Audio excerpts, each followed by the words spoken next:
Jesteśmy w takim rodzaju miejsca, które w Japonii nazywa się izakaya i w najprostszym skrócie myślowym jest japońskim odpowiednikiem knajpy po prostu. Natomiast w izakayach bardzo często podaje się, czy chyba zawsze podaje się również jedzenie, przekąski, takie zagrychy do alkoholu. Okej, mamy pierwsze nasze dzbaneczki, to są dzbaneczki z nihonshu, czyli po polsku to się nazywa sake. Pierwsza rzecz w Japonii, którą musicie wiedzieć, w Japonii sake to jest po prostu alkohol, więc jak powiecie komuś, że chcecie sake, to on nie będzie wiedział, o co chodzi, ale to dygresja. Tutaj mamy niesamowitą naprawdę przekąskę, która mi strasznie osobiście smakuje. Jest to taka muszla z kraba. W środku mamy zmielone mięso z kraba, przerobione na taką pastę i grillujemy to sobie właśnie na stole. Tutaj pierwszy rodzaj to jest mukori, to jest takie o owocowym zapachu i jest nieprzejrzyste, takie jak wino makori. Spróbujmy.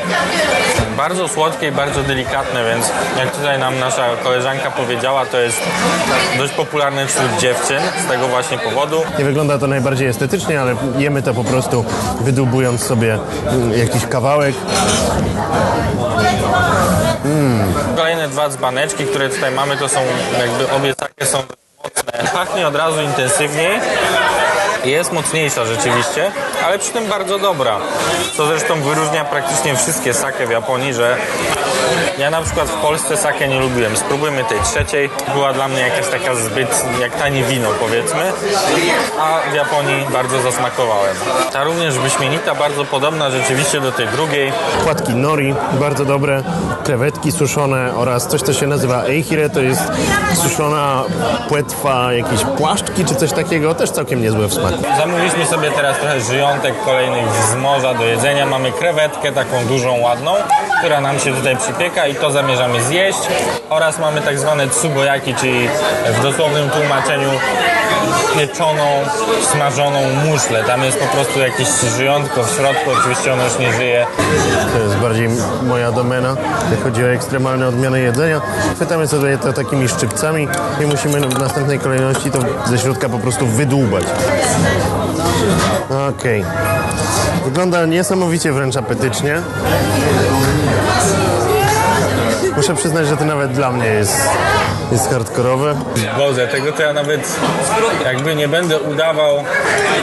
Chcieliśmy tutaj zrobić ten motyw, że ja próbuję tego tak jak często jest po prostu i mi to nie wychodzi, ale tu nawet nie zamierzam próbować, serio, to jest tak obrzydliwe. Ja to sobie jeszcze pokroję. Mięczakami problem jest, że jak są za duże, to po prostu...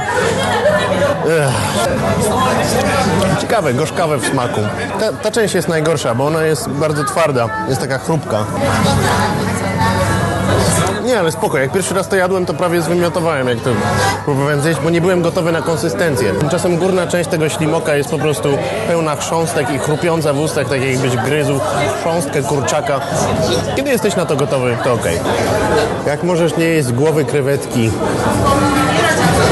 Głowa krewetki to jest najlepsza część krewetki. Nie jestem barbarzyńcą, żeby zjadać Można się wycisnąć głowę krewetki i wycisnąć sok z niej na resztę krewetki.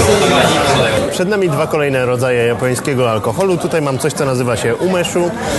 Jest to wino ze śliwek ume, takich słodkich śliwek.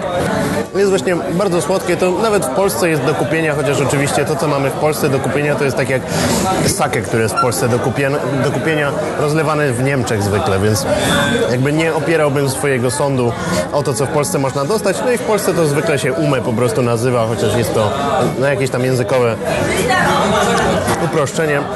Bardzo słodkie, nie do końca w moim klimacie. Natomiast tutaj mam coś, co nazywa się shochu i jest bardzo podobne do koreańskiego soju. Jakby zbieżność nazw myślę, że tutaj nie jest przypadkowa. Jest to alkohol o dziwnym procentażu przede wszystkim, ponieważ ma jakieś 25%, czyli coś, co w naszej kulturze jakby rzadko się pije alkohole akurat w tym zakresie. W smaku to jest trudny alkohol, to znaczy myślę, że większości ludzi nie będzie smakować, jest to taka trochę mocniejsza sake. Tutaj natomiast mamy sour, czyli to jest połączenie shochu z sodą. Jest tego po prostu milion rodzajów. Tutaj mamy taki, który się nazywa yuzu plus honey. Yuzu to jest jakby japońska wersja limonki, natomiast honey no to miód, nie ma tutaj w tym nic odkrywczego. Spróbujmy. Bardzo dobre. To jest właśnie taki bardziej drink do picia. Takie rzeczy w tym stylu częściej piją dziewczyny. I trochę niebezpieczne, no bo to już jest z tej grupy, że pije się dobrze, a potem nagle się budzimy z bólem głowy. Kolejna rzecz, czyli highball, to jest miks whisky z sodą. I ciekawa rzecz w tym jest taka, że no to nie jest nic niezwykłego, coś takiego, co występuje tylko w Japonii, ale w Japonii jest to bardzo popularne, niemal na równi z piwem, więc jeżeli idziemy do jakiejś knajpy, to zawsze mamy w takich samych cenach. Zresztą wszystkie alkohole, ale jakby highbole tutaj te mają swoją zawsze własną sekcję, więc są niezwykle popularne. W Japonii oczywiście pije się też dużo piwa. Krajobraz piwny jest zdominowany przez wielkie naprawdę firmy produkujące alkohole, nie tylko alkohole, ale też generalnie napoje jak Asahi, Kirin, Suntory czy Sapporo. Tak szczerze mówiąc, te piwa nie są jakieś wybitne, natomiast żeby znaleźć jakieś piwo takie bardziej ciekawe, nietypowe, jakieś niszowe czy z jakiegoś mikrobrowaru, to w Japonii musimy się naprawdę strasznie postarać. Znaczy my nie ruszyliśmy w tę drogę, żeby szukać jakichś niuansów tutaj, bo pod tym jednym względem jakby u nas jest lepiej. No i generalnie highball to jest mój ulubiony alkohol w Japonii. Po prostu, jeżeli coś zamawiam tak, żeby sobie po prostu tak polsko wypić piwo, to w Japonii właśnie to będzie dla mnie highball. No oczywiście poza tym, że w Japonii chodzi się pić do lokali, to co się jeszcze robi? Pije się w domu? No pije się domówkach, najczęściej na w domu, imprezach? albo jeżeli jest ciepło, to pije się gdzieś nad rzeką czy na plaży. No tak, bo generalnie w Japonii można pić na ulicy legalnie, chociaż Japończycy tego za bardzo nie robią. Znaczy to nie jest tutaj popularny widok, żeby ktoś szedł po ulicy No tak, i bo pił tu sobie piwo. w ogóle jakby czy... picie czy jedzenie tak na zewnątrz nie czy przysiadło podczas przy ruchu. nigdzie, tak. Jest trochę uważane za plebejskie, więc mało ludzi to robi. No, my tutaj mamy w ogóle też do pokazania, to są takie najtańsze odmiany sake, znaczy to jest jeszcze co To jest innego, co innego, tak. ale tutaj są takie najtańsze odmiany sake. Najśmieszniejsza jest ta, sake w kartoniku, to kosztuje jakieś 100 jenów, chyba nawet czasem mniej, czyli mniej niż 3 zł Tak, za no. coś takiego, a w smaku czuć, że to jest prawda taniocha, ale jest, nie powiedziałbym, żeby to było dużo gorsze od tego, co u nas w Polsce nazywa się sake Tak. i kosztuje w sumie dosyć dużo zazwyczaj, więc No. też miejmy tego świadomość, przepłacając regularnie za No te i to produkty. też jest sake. No, tak, oczywiście. Tylko w takim dzbaneczku śmiesznym. Tak, to jest Wygląda taki jak słoik jakiś taki. bimber ze słoika. Jakiś No taki. poniekąd jest to bimber ze Tak. słoika, tylko że z ryżu. No a to są już To jest- słynne, legendarne, nasze ukochane strągi. Tak, to jest chyba nasz ulubiony napój. Znaczy przynajmniej taki, po który najczęściej sięgamy, bo to jest taki Tak. fajna rzecz, napój Taki fajny jest cytrynowy. substytut piwka wieczornego, bo nie muli. Po jednym się praktycznie nic nie dzieje, a jest smaczny, ma 9% alkoholu i jest co ciekawe tani, bo kosztuje tam 200 jenów, czyli Jakieś jest 6. tak.